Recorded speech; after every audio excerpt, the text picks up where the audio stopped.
What the f? Most of us love watching horror movies even when we're scared out of our minds. Horror movies are straight up creepy and disturbing. I remember watching The Skeleton Key as a kid. It freaked me out so much that I had to hide under my blanket. No joke. The eyes rolling back, the freaky rituals, and the poor image quality due to the conditions of its time. Ugh, creepy. What if I told you JoJo Siwa dropped a horror movie that's worse than bad? Straight up trash, disturbingly bad, and she never mentioned it. Not even once. I'm a proud member of the JoJo Siwa Hater Club, so I was all over this. Honored, actually. I'll wear that badge with pride, because let's be real, JoJo's been losing it ever since 2024. The cringe dances she does on TikTok. This disgusting move she pulled on stage. The living just booed me! The record number of dislikes for her song on YouTube. Coming in hot at number 3, we've got the brand new Women's World by Katy Perry with 330,000 dislikes. Number 2, second place overall, we have Fortnite by Taylor Swift with a whopping 350,000 dislikes. And your number 1 first place overall goes to Karma by JoJo Siwa with an astonishing, record-breaking 3.1 million dislikes. Everybody wants to know what I would do if I didn't win. I guess we'll never know. Apparently, all of this was JoJo's attempt to evolve from kids' content to adult content, and these were things that were impossible for the internet to handle. But wait, she also secretly dropped a horror movie during all of this madness. I mean, secretly, like she didn't promote it anywhere. I did my homework, scrolled through all her socials, including her cursed TikTok dances. And yes, I checked everything. Zero, no posts, no hints, no cryptic emojis, nothing. The movie's called All My Friends Are Dead. Edgy title, I know. And it premiered at the Tribeca Film Festival on June 8th, 2024. And of course, I had to check if JoJo posted anything that day. I looked that up for you. And after watching all those ridiculous dance videos, I finally found the post from that date. And,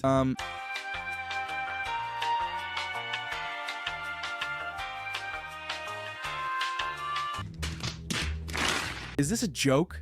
JoJo's back with more ridiculous dance moves? But is there some underlying reason that she never mentioned the movie? First off, the movie didn't perform well. And yeah, I guess JoJo knew how bad it was. It tanked harder than the Titanic, not the movie one. Like, it got roasted alive in the reviews. We're talking about a movie that barely got 2 out of 5 stars from thousands of reviews. Let's read the reviews and see how much people hated this movie. This slasher movie is about as dumb as they come, with irritating characters, stolen ideas, awful visual effects, and, despite its title, virtually nothing to say about the state of social media. Underwritten characters, and leaning into tropes make AmFad, All My Friends Are Dead a Cliché Festival. It's a frustrating experience that cannot fully embrace its tone and struggles to help us connect to the violent showcase. Badly made, poorly directed, a bit of a crap fest. Checked my phone during the ludicrous last half. Not sure why I finished it. It's not a good movie. Just trash. Clichéd, boring ideas, and unlikable characters. Dumbest ending ever. The worst movie I've seen all year. I hated every single character that came on screen, and I've seen Snapchat filters that look better than the CG blood during the very boring kills. I will never get that 90 minutes of my life back.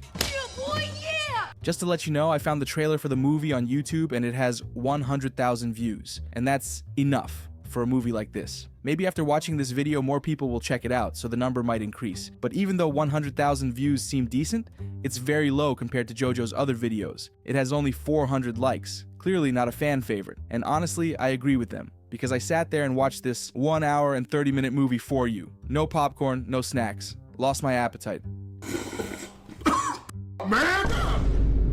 It was very difficult, so I think I deserve a thank you in the comments. I thought I could do a review of this movie, though it was unnecessary. Every part was quite boring, and it would definitely be a video where you judge me just for that. The movie was so bad that I didn't even need to pirate or buy it because it was free almost everywhere.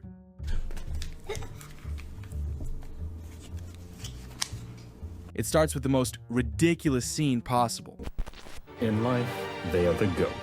In business, they are the GOAT. In family, yes, they're the GOAT. And when it comes time to chill the f*** out, they only smoke the GOAT. Yeah. We do. Christ. What the f did I just watch? Absolute nonsense. It was out of the ordinary. Of course, I expected something goes like... in a wooden cabin, and of course, there's JoJo Siwa, a voice accompanied by visuals full of flashbacks and memories from the past, trying to draw us into the movie by telling us what a good person JoJo is. And nobody understands why the f she's screaming like this. It's like an amateurishly added screaming effect that you can find on YouTube with a quick search.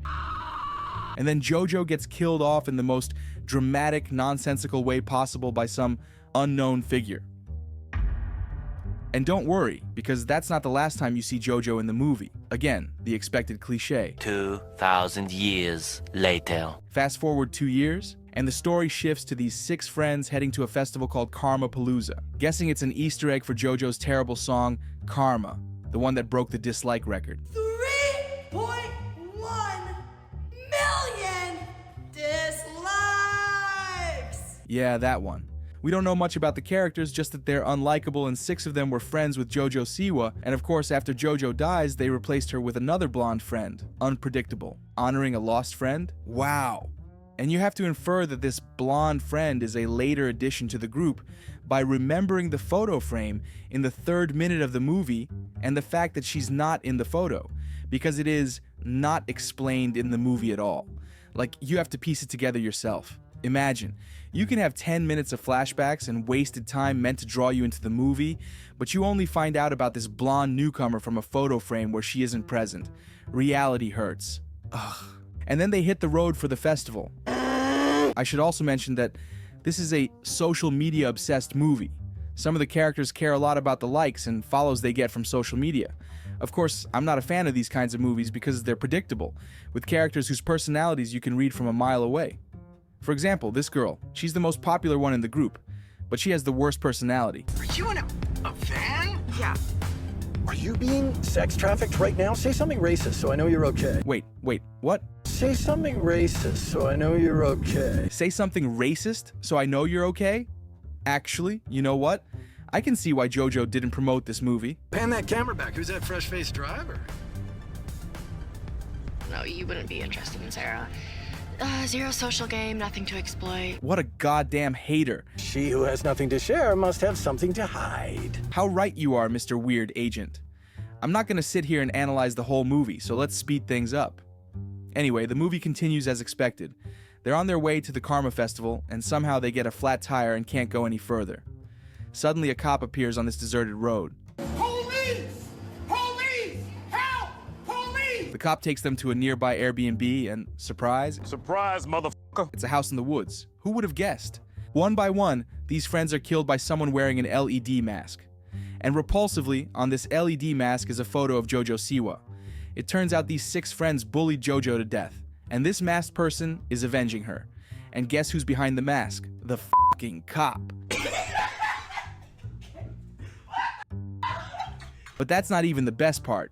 The cop is working with the blonde girl because she and JoJo were actually friends. What? I'm not exaggerating. This is one of the worst scripts I've ever seen, maybe the worst. Because, get this, the 6 friends didn't actually bully JoJo, and the blonde girl accidentally killed JoJo, and Wani is now avenging her death. What the f***? You gotta be kidding me. This movie is a complete 0 out of 10 for me. That's not cool, bro. Now I fully understand and support JoJo Siwa for not saying anything about this disaster. She couldn't promote something this ridiculous to her audience. She just ignored it. I wasted a whole hour and 30 minutes watching this movie, plus the researches I did for you and the time I spent editing this video. So if you don't like and subscribe, I swear I'll hunt you down.